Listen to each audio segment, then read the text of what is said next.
Welcome back to my YouTube channel BBC World News. I hope you'll be fine. This time we talk about China accuses US of double standard over tariff threat.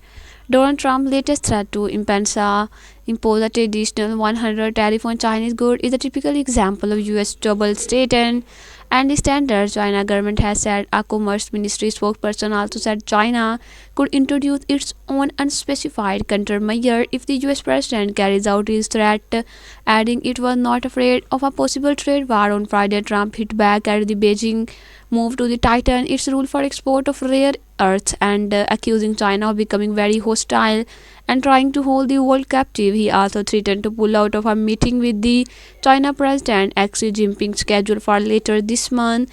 Trump comments on Friday and rattled financial and market with the S&P 500 share index closing down 2.7%. Its street paced and fall since April. The president were renewed fears of a trade war between the US and China.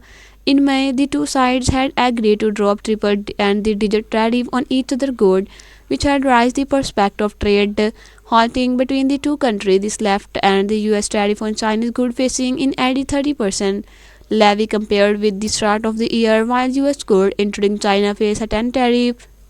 China's latest remark, released by the Commerce Ministry in the form of written response to journalists' question, echoed language from the height of recent trade conflict. They criticized U.S. export restriction and chips and semiconductor, as well as the defending China on export control on rare earth as normal action, so safeguard national security and that of all nations. The spokesperson said that for a long time the US had overstretched the concept of nation security, abused export control measure, and adopted discriminatory practice against the China.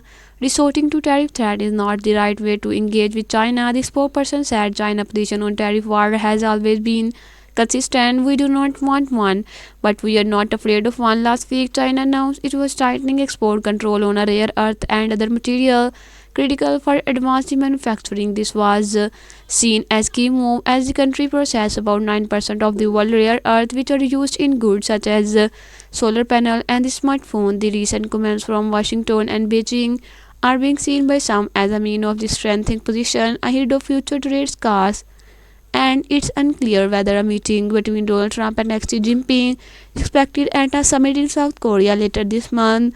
We will proceed. Get your daily close of entertainment. Subscribe today for new videos every day. Thanks for watching. For more, have a nice time. Goodbye.